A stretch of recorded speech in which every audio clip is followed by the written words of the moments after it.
വാണിയംകുളം കോതകുരിശ് റോഡിൽ മണ്ണിടിച്ചിൽ. കാറ്റാടിപ്പടിക്കും കോതയൂർ ആൾത്തറയ്ക്കുമിടയിലായി കള്ളുഷാപ്പിന് സമീപത്താണ് റോഡരികിലെ മൺതിട്ട ഇടിഞ്ഞ് റോഡിലേക്കിറങ്ങിയത്.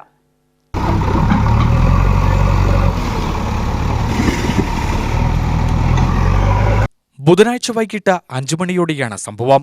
നിരവധി വാഹനങ്ങൾ കടന്നുപോകുന്ന പാതയിൽ മണ്ണിടിച്ചിലിനെ തുടർന്ന് ഗതാഗതക്കുരുക്ക് അനുഭവപ്പെട്ടു.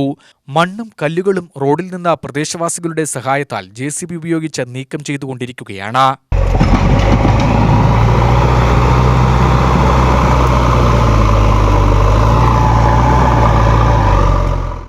മണ്ണാർക്കാട് പലയിടത്തും മഴയിലും കാറ്റിലും മരങ്ങൾ പൊട്ടിവീണ് ഗതാഗത തടസ്സം. കാർ മറിഞ്ഞു. കാഞ്ഞിരപ്പുഴ ഡാം തുറന്നു.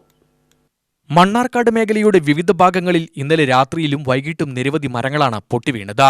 വാഹന ഗതാഗതവും താറുമാറായി. മേലെ ആര്യമ്പാവ് റേഷൻ കടയ്ക്ക് സമീപം മരം പൊട്ടിവീണ ഗതാഗതം തടസ്സപ്പെട്ടു. കോട്ടോപ്പാടം ആര്യമ്പാവ് വേങ്ങയ്ക്ക് സമീപം ആര്യമ്പാവ് റോഡിൽ വലിയ മരം കടപുഴകി വീണ് ഗതാഗതം തടസ്സമുണ്ടായി. മണ്ണാർക്കാട് ഭാഗത്തേക്കുള്ള കാർ പോയതിന് തൊട്ടു പിന്നാലെയാണ് മരം വീണത്. ശക്തമായ മഴയും തുടരുകയാണ്. വൃഷ്ടിപ്രദേശത്ത് ശക്തമായ മഴ തുടരുന്നതിനാൽ ജലനിരപ്പ് ക്രമീകരിക്കുന്നതിനായി കാഞ്ഞിരപ്പുഴ ഡാമിന്റെ 3 സ്പിൽവേ ഷട്ടറുകൾ 20 സെന്റിമീറ്ററിൽ നിന്നും 30 സെന്റിമീറ്ററാക്കി. തൂതപ്പുഴയിൽ കൈവഴിയായ മുറിയങ്കണ്ണിപ്പുഴയിലും ജലവിധാനം ക്രമാതീതമായി ഉയരുകയാണ്. കടമ്പഴിപ്പുറം തിയേറ്റർ ജംഗ്ഷന് സമീപം കാർ നിയന്ത്രണം തെറ്റി മറിഞ്ഞു. ആർക്കും പരിക്കില്ല. റോഡിൽ കെട്ടിക്കിടന്ന വെള്ളമാണ് അപകടത്തിന് കാരണമായത്. UTV news, Palakkad.